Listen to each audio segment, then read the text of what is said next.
Satu, dua, tiga. Nganjuk.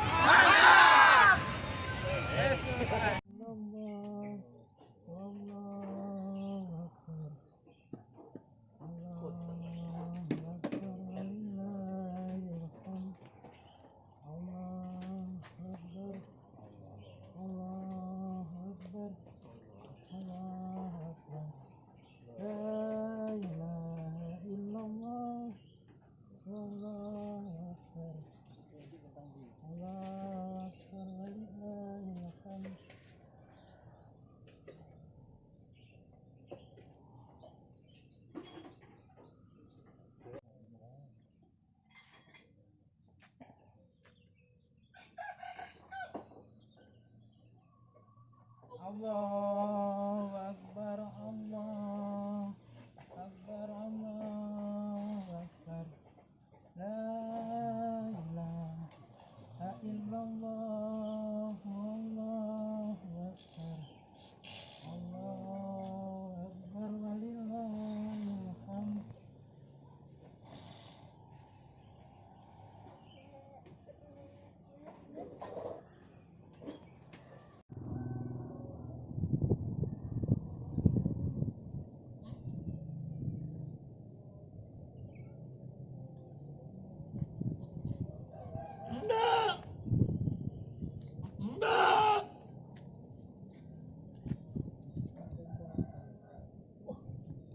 Anak kompor dan duwe. Oh.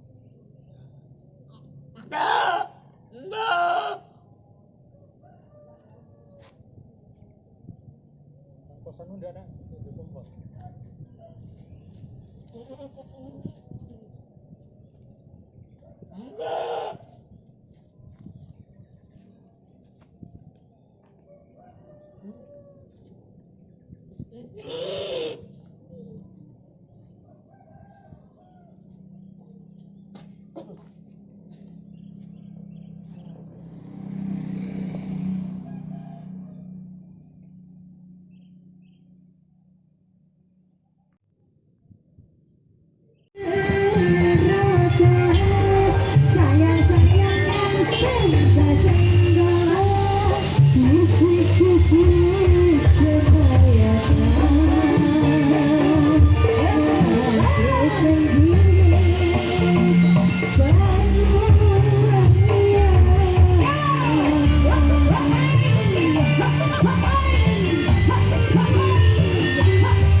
Kami, keluarga besar Ngamen Amal Nganjuk Raya, bersama lintas komunitas. Hore!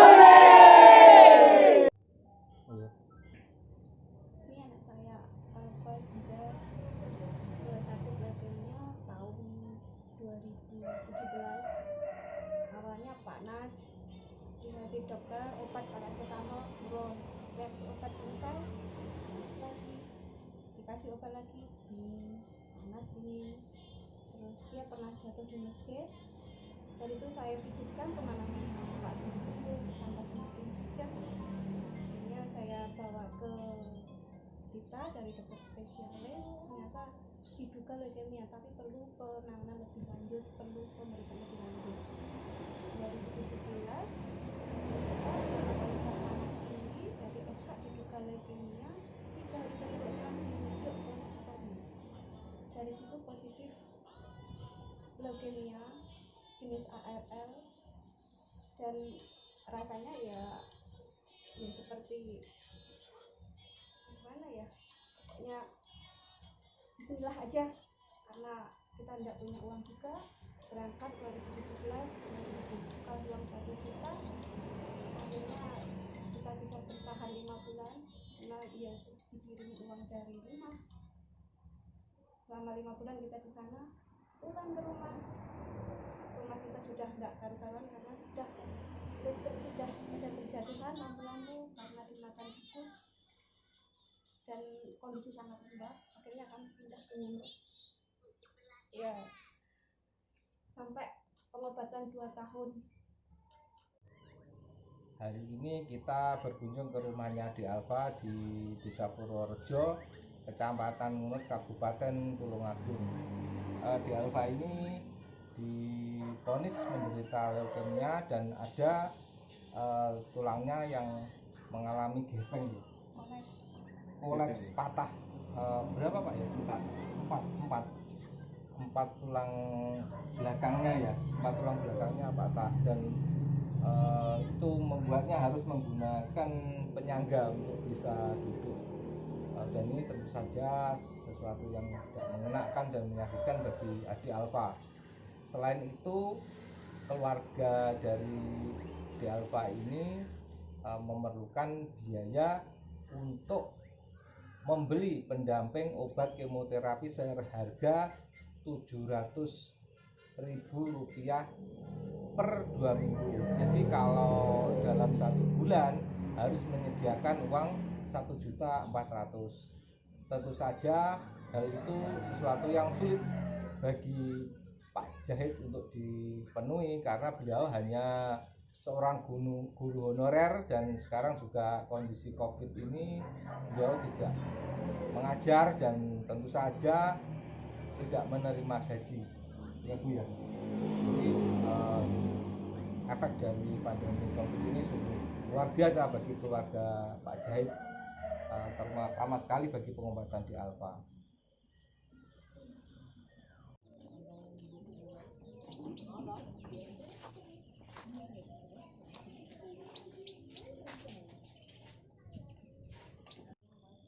Pak Roykan ini merupakan seorang relawan yang mempunyai sanggar kesehatan jiwa yang berada di Desa Susobangu, Kecamatan Ringinrejo, Kabupaten Kediri, Provinsi Jawa Timur.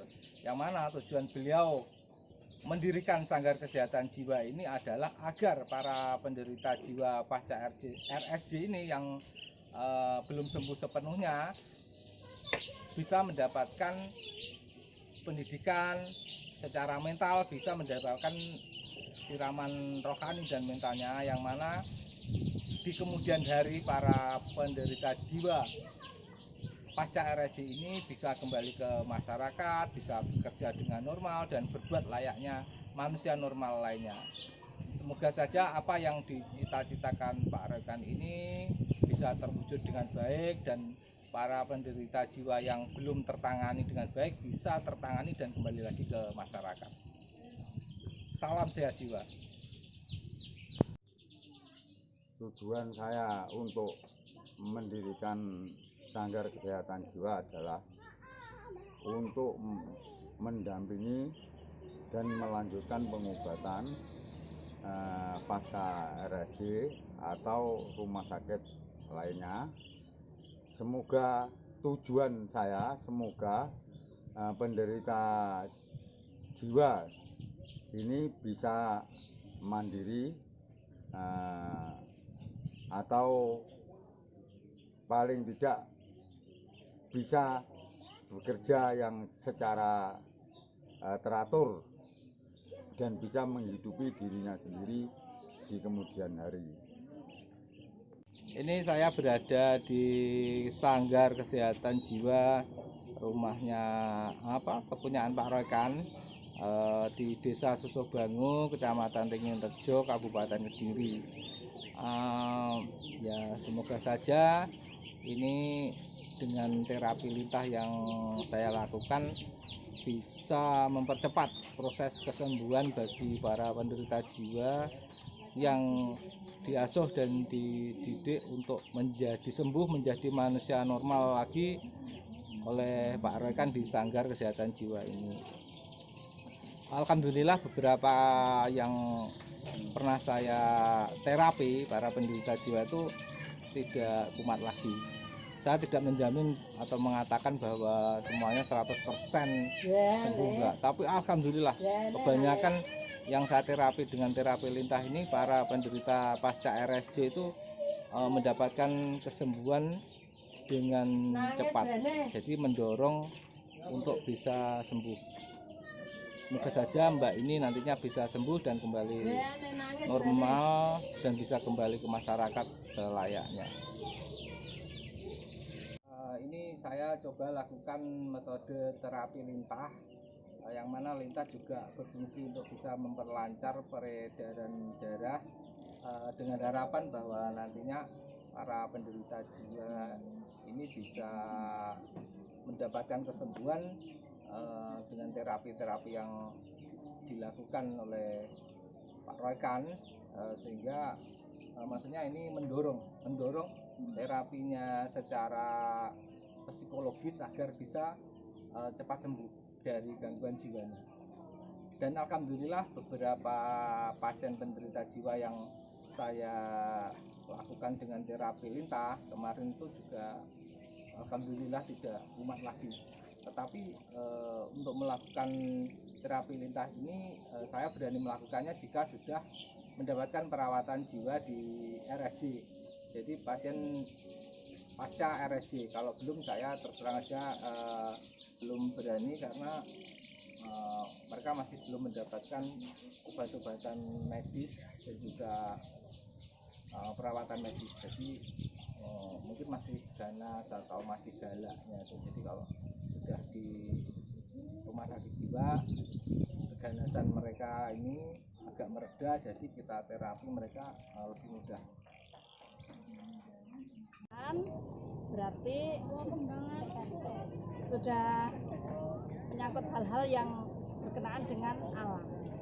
Di antaranya secara harfiah kita bisa mengerti yang berkaitan dengan aerologi, yang mana alam penghijauan untuk erosi, penahan erosi, bisa menyimpan air sebagai penahan banjir. Secara klimatologi juga begitu, alam, pohon, penghijauan bisa mengatur iklim. Artinya apa? Kalau kita bicara iklim, bicara erosi, penghijauan, nah kita juga bicara tentang kemanusiaan. Kalau sudah alamnya tertata, iklimnya tertata, dampak-dampak yang tidak kita inginkan seperti banjir tidak akan terjadi. Inilah fungsi dari penghijauan.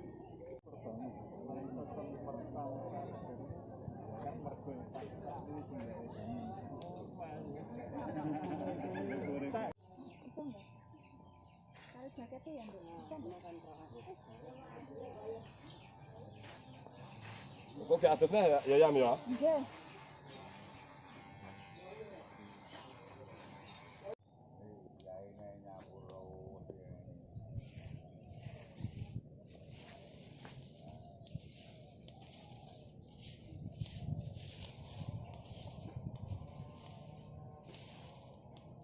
Wis ora peduli hujan badai pokoknya nyapu mangan Mbah ya. Hari ini saya kembali melakukan terapi lintah. Kali ini saya ditemani Pak Jabrik, pemilik yayasan di Serengat, Yayasan Ma'arif ya, Pondok lansia. Yayasan Pondok Lansia di Serengat, tepatnya di Dandong.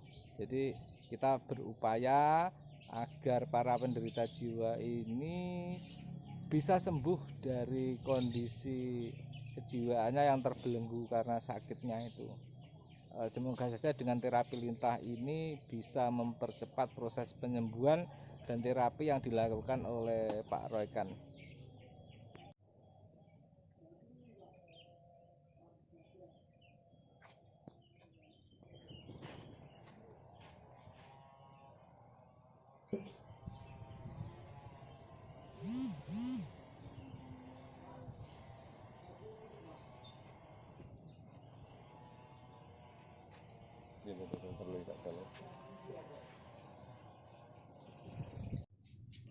Terima kasih banyak saya ucapkan untuk rekan-rekan kurir donasi dari Turen dan juga Garda Adidaya dari Batu Malang.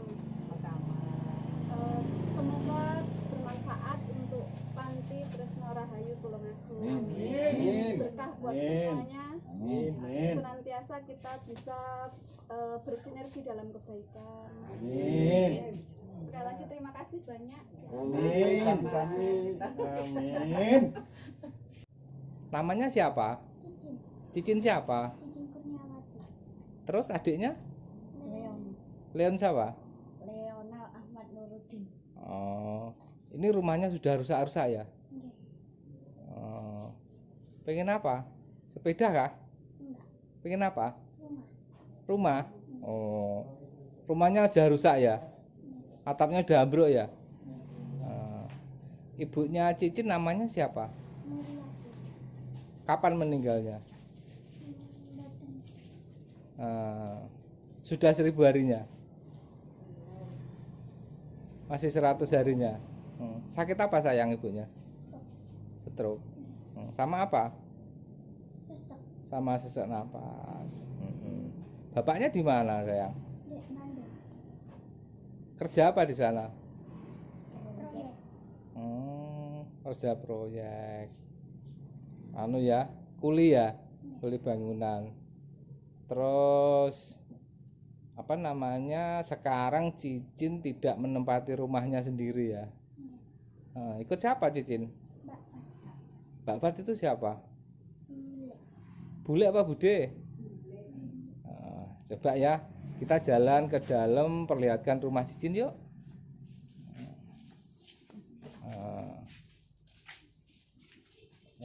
Ini rumahnya kayak gini ya.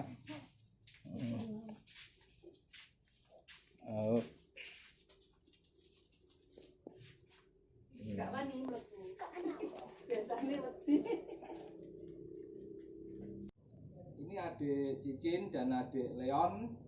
Yang adik Leon kelas 3 SD dan adik Cicin duduk di bangku kelas 5 SD. Keduanya sudah menjadi piatu karena ibunya meninggal dunia sudah hampir 1000 harinya karena suatu sakit yang dideritanya.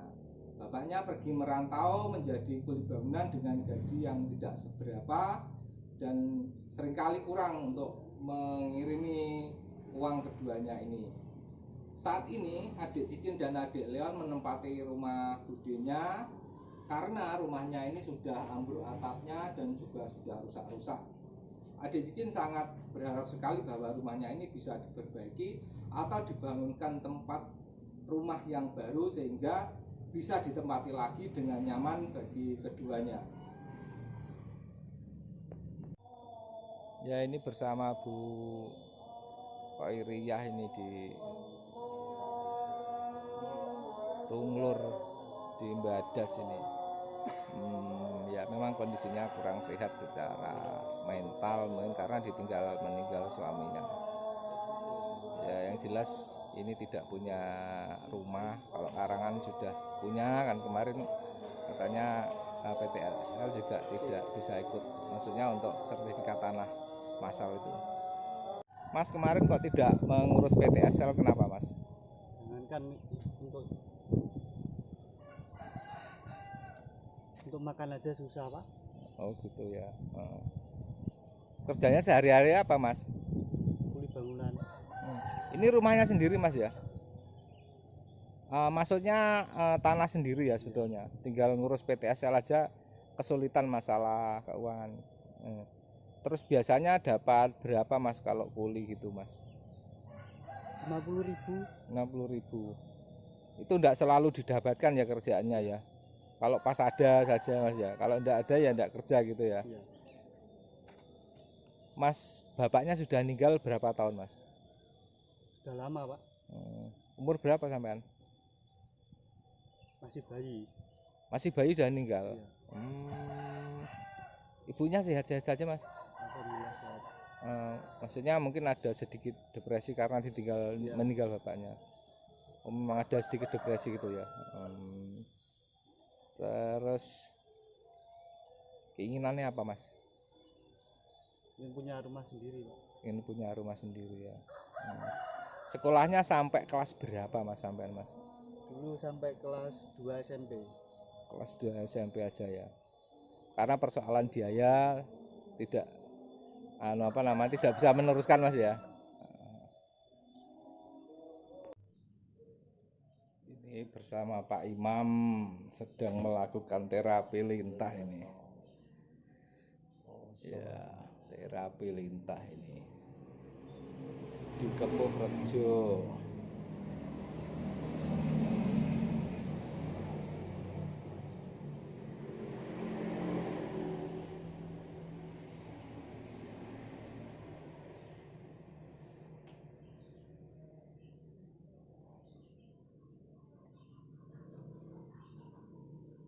Sore ini kita di rumahnya Mas Tukon di Kepurejo, Ngantru, Tulungagung. Hari ini kita bersama Pak Imam sedang melakukan terapi lintah ini. Semoga Mas Tukon bisa sembuh seperti sedia kala. Ini sedang diterapi lintah, gunanya untuk mengambil darah yang kotor dan juga sekaligus memperlancar peredaran darah.